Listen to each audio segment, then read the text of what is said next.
TigerBee.com. Hello to all of my TigerBee.com family and supporters out there. Welcome back to another video of my Inktober, Birdtober, and all of the Tober challenges. Let's start. Welcome back to another Inktober, Birdtober, and all of the Tober challenges. The 20th day is here. 20 successful days with some favorites and not so many favorites also in there. But moving on with today, we're going to start off with a prompt which includes moth. All right, this moth comes from the official Inktober challenge. And because I haven't really drawn a moth before, I've done butterflies. I wanted to make sure that I really showcase the difference between this moth and a butterfly. First and foremost, the body of the moth is much bigger. Well, at least in the butterflies and moths that I've seen so far, much bigger than a butterfly. On top of that, I wanted to make sure that it has a little more of a theatrical feel to it as I go through the whole process of creating the wings. Today's prompt really has a few different things that are involved, so I wanted to make sure that I did my best to, if not put everything in the front as far as what the details or the prompt title is, I wanted to hide a few things. And so later on you will see this moth have more of a fading reaction with a few others, and that's going to be based off of the prompt of Ghost. Next, I'll move on to the official Inktober challenge, which is Frost.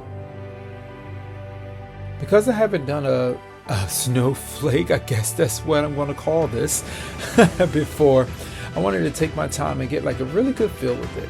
But I was able to get through it pretty quickly, and then I was able to move on directly from there. Just before I do, I wanted to make sure that I gave it more of a ghost light feel versus a heavy ink feel.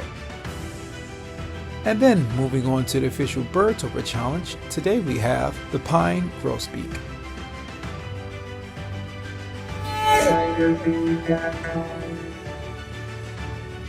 This bird really had a few similarities, actually similar to the bird I did yesterday. So instead of doing a full body like I did yesterday, I focused on just the facial attributes, just to let the story have a bigger and bolder meaning and depth of story.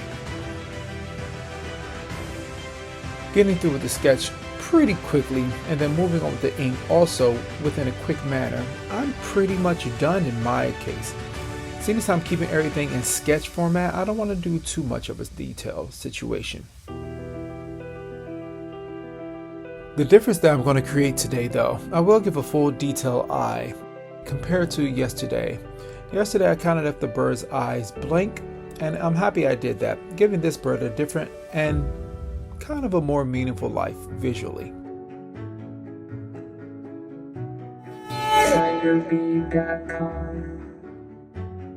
I thought about doing some shadows, but then I decided not to. Sometimes I could get wrapped up in my own work, and then the next thing you know, it becomes a full-blown piece versus a sketch. After that, and really solidifying where I wanted the bird to be, I really moved on to creating this kind of ghost pattern feel in the background. I wanted the bird to have strong black lines pushing it towards the front, the moths having more of a middle to, light, and then the snowflakes having an even lighter. Moving on to my page crease, cleaning up and just giving the image something more so to look at the whole time. A little shadow detail here, and cleaning it up and just making sure that everything that I do is, I'm not waiting to the end to do some cleaning. Sometimes that's good, but for me, sometimes it's good to get rid of it now so I don't forget about one little small dot. I went back to the snowflake to just change it up a little bit. I felt it was just too basic and too plain, and I gave him 2 tones per snowflake.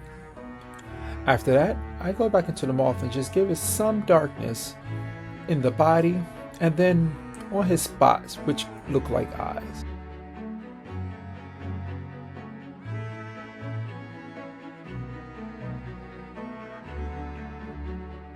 I hope you enjoyed today's video.